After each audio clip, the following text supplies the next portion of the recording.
Tukaj je drugi del videa in s tem tudi preostanek vaj za krepitev naših trebušnih mišic, katere ne vključujejo naših fleksorjev kolka in s tem bomo tudi poskušali odpraviti bolečine v ledvenem delu hrbtenice.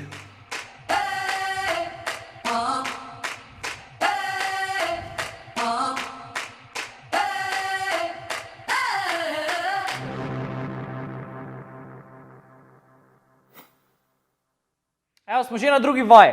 Zdaj, to vajo lahko izvajamo na tej postaji, ki sem prej omenjal, ki imajo pa navadi v fitnessih, ali pa veliko ljudi tudi doma, drugače lahko vzamemo 2 stola in vajo narediti čisto isto.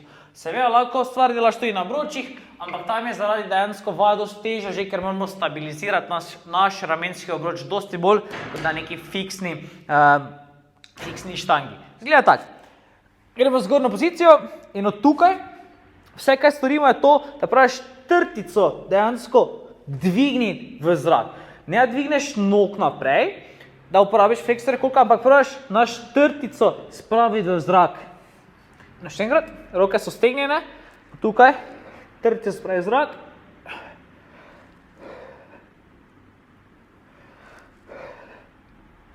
Dokaj težko je govoriti, pa delati hkrati to vajo, ker te vaje so dokaj intenzivne, ful težke in zadostujejo že dejansko mali gibi, ker enostavno v taki meri lahko aktiviramo naše trebušne mišice.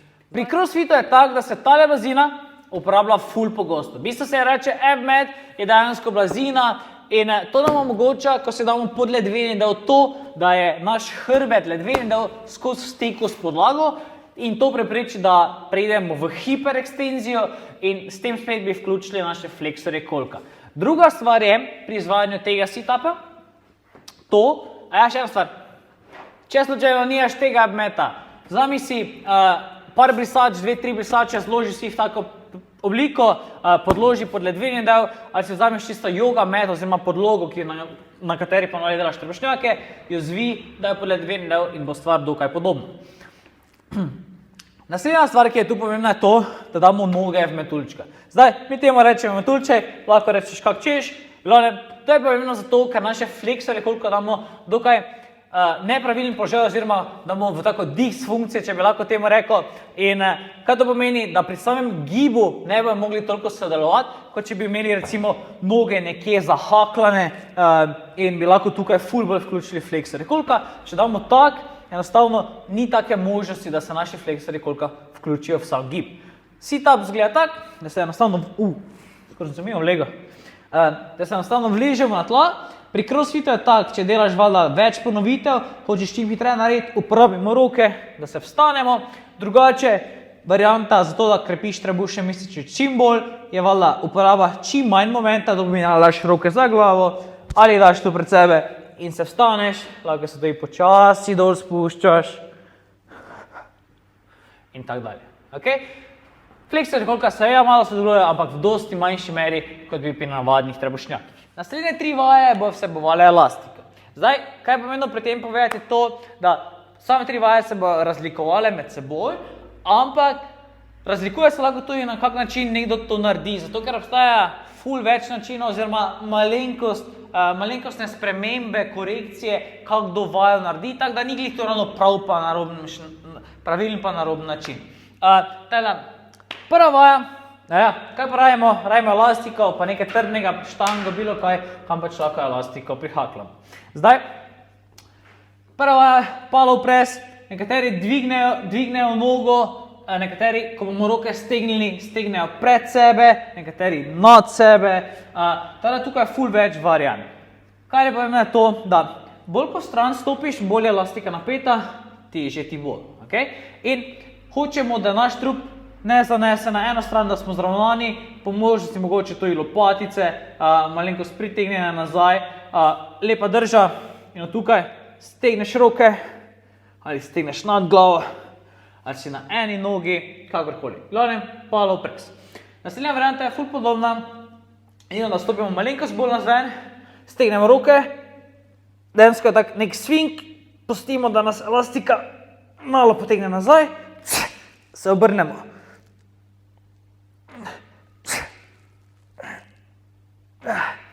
In spet, bolj v stran stopiš, več energije je v elastiki in te dejansko hoče potegniti nazaj. Kar je dobro, elastika te mora potegniti nazaj, da dejansko dejansko delaš to samo rotacijo, ne samo na miru. Okay? In naslednja stvar je malo bolj dinamična, na ful podobno, roke stignemo, dejansko skočimo v stran, stopiš nazaj, skočiš stran, stopiš nazaj. Okay? To so vse variante, ki pač dejansko lahko vključiš svoj trening, ali je to del warm-upa, ali pa mogoče za cache-out oziroma kot neke dodatne vaje. Gremo naslednji. In smo že pri predzadnji vaji, reče se side plank, ziher se že videl, zgleda pa tak, daš podlaž na tla, stegneš noge, dvigneš boke in tukaj držiš. Da stvar otežiš, še lahko dvigneš nogo, tukaj se držiš in spustiš. In ponavljaš. S tem stvar še malenko stežiš, zahteva več stabilizacije v samem koru in gremo k zadnji vaji. Zadnja vaja se z nama mogoče ne zgleda z prve, tako da je vaja za krepitev trebušnih mišic, ampak ko imaš v eni roki recimo 30 kg tež in probaš imeti ramenski obroč poravnan, stvar postane kar ful zahtevna. In dejansko je odlična vaja za krepitev celega kora, ker dejansko stabilizacija je potrebna okoli in okoli. Ok, to je bilo par vaj, s katerimi se lahko krepiš trebušne mišice oziroma celoten kor. Kar je ena stvar, ki jo želim poudariti, je to, da ne samo iti z glavo skozi zid, samo prebrati eno stvar in je naslepo verjeti. Zato, ker včasih treba pogledati širšo sliko. Okay? Ker če te nekje nekaj boli, v veliki večini primerov ni to glavni razlog, zakaj je prišlo do bolečine tam, kjer je. Simptomi so dejansko nekaj drugega kot pa vzrok bolečine. Okay? In to je treba vedeti. Vedno treba gledati malo širšo sliko. Zato, če te, ne vem, čutiš, da so tvoji fleksori koliko zategnjeni, ne hitkar raztegovati, ker lahko dejansko še stvar oslabšaš. Treba malo pogledati širšo sliko. Zato prosim, če imaš kakšno vprašanje, če imaš kakšno težavo, da jo probamo skupaj rešiti, piši pod komentar, piši na info@levelup.si. Z veseljem ti bom probal pomagati, z veseljem bom posnel tak in drugačen video, da pomagamo še ostalim. Zato, če ti je ta video tebi kaj pomagal, si izvedel kaj novega, kaj koristnega, prosim klikni like, zato ker jaz tem vem, da dejansko je bila vsebina uporabna za nekoga in hkrati ti bom ful hvaležen, zato ker bom imel še več zagona, da naredim še več takih videov. Okay? Naslednja stvar je to, prijavi se na naš YouTube kanal, spremljaj nas na Facebooku, ful dosti objavljamo live video. Če hočeš videti dogajanje v gymu, na naših tekmah, ki jih obiskujemo, razni popusti, nagradne igre, res ful se dogaja. Subscribe se, naroči se na naše novice, YouTube, Facebook, Instagram. V glavnem, spremljaj nas, ful ti hvala, pa se vidimo v naslednjem videu.